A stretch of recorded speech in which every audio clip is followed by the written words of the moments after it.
Les États-Unis ont attaqué l'Iran. Regarde ça, on en parle juste après.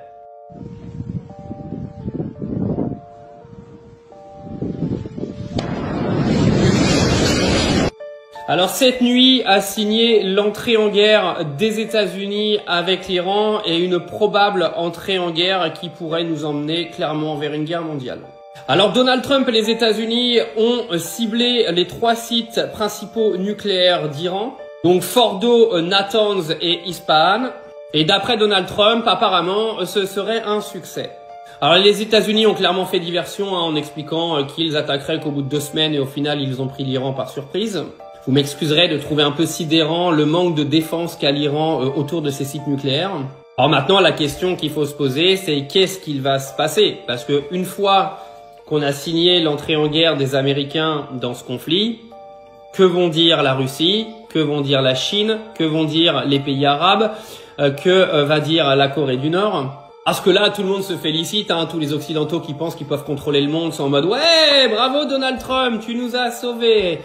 Vous allez moins faire les malins dans quelques semaines quand vous allez voir le prix du pétrole à la pompe, le prix de vos factures d'électricité, le prix de vos factures de gaz et le prix de votre consommation dans les supermarchés. Vous allez venir remercier Donald Trump derrière ça. Et puis si certains pays décident de rentrer en guerre mondiale, vous viendrez remercier Donald Trump également. Et votre grand ami Benjamin Netanyahou.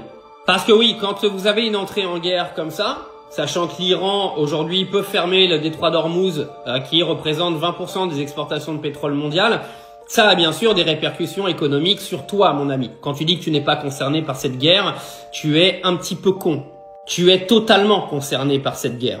Et cette guerre, elle a été créée de toutes pièces par Benjamin Netanyahou et les États-Unis. C'est pas l'Iran qui a été attaqué Israël. C'est Israël qui a été attaqué l'Iran avec l'aide des Américains depuis le départ. Alors moi, vous pouvez reprendre mes vidéos d'avant, je vous l'ai dit dès la première vidéo, que la première attaque israélienne, elle a été menée par les États-Unis.